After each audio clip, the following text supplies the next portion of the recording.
During my preliminary greeting before the official session began, he came through loud and clear.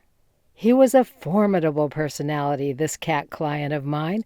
His countenance was huge, and as I merged with him spiritually, he felt like a cougar or a panther or some other large and imposing cat.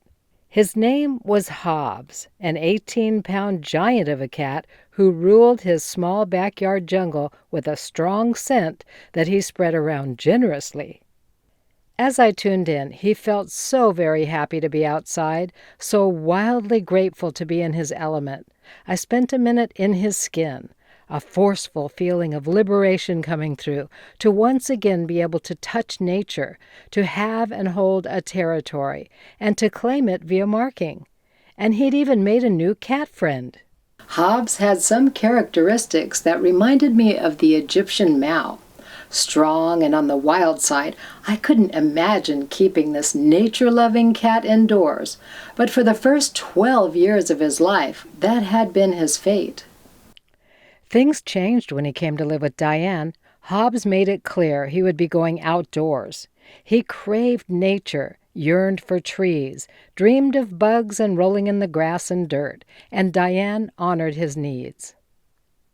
After about 3 months, Diane reported that Hobbes had settled in very nicely, but that he still had some problems with playing too rough. Diane said, "I want to ask him about his aggressive behavior.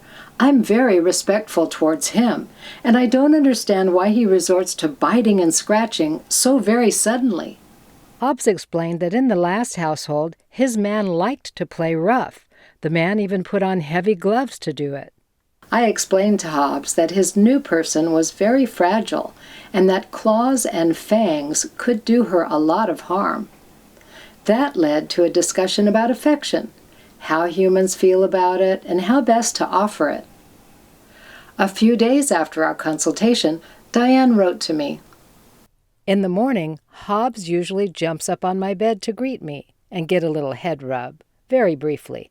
But this morning, he jumped up on my bed for his head rub, and then he settled in with a paw on my shoulder. He also rested his head on my shoulder and pressed gently against my cheek, purring softly. He stayed that way a very long time, and it was so sweet," she told me. Animal communication often results in a greater display of affection by our animal companions.